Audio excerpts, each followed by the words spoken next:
Picture this. You come home, your dog runs to the door, tail going wild, and you think that's love. Unconditional, equal, spread across every person in the household like sunlight. You've believed that your whole life, and you've been wrong.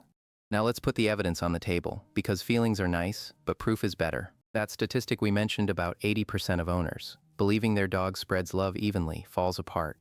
The moment you track what your dog actually does, with their body across a single afternoon. Think about the last time you walked from the living room to the kitchen, just to grab a glass of water. Nothing exciting, no treat bag rustling, and it goes deeper than proximity. Picture this scene. You're sitting on the couch, and a soggy, half-destroyed tennis ball lands on your knee. Then there's the one that looks like misbehavior. You come home, your sock is missing, and you find your dog curled up on your worn shirt in the corner. Before you scold them, consider what's really happening. Your scent is the evidence they hoard when you're gone, the one thing that keeps their oxytocin levels from crashing.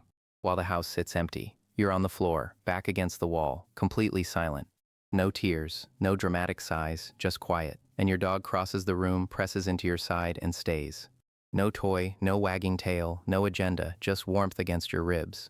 Most people treat every sign of affection like it weighs the same.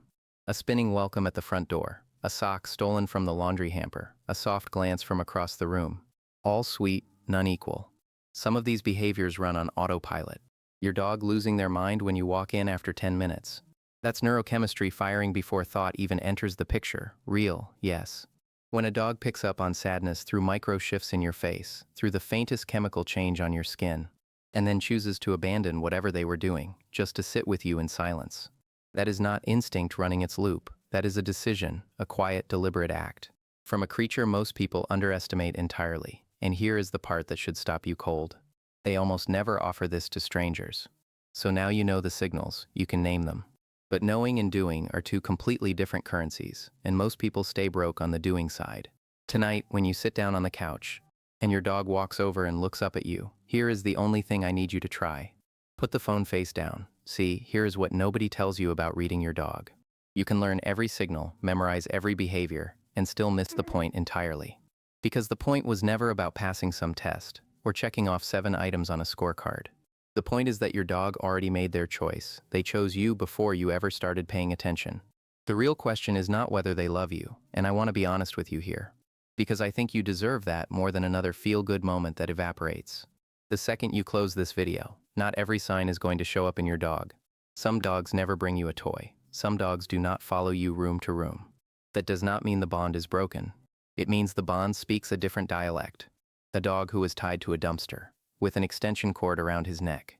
Rescued 3 months ago by someone who just happened to walk by. That dog might not sleep with his back to you yet. He might still flinch when you reach too fast. So here is what I'm not going to promise you.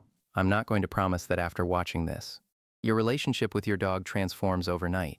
I'm not going to tell you that if you just stare into their eyes long enough, oxytocin will flood your brain and suddenly everything is magical. That's not how any of this works. Bonding is not a transaction where you deposit attention and withdraw love. It's slower than that. And the next time they steal your sock, and you find it later, warm and damp, tucked into their bed like some kind of disgusting treasure, do not wash it right away. Leave it there for a day. That sock is doing more work than you think. These are not grand gestures. There is no 7-step program here.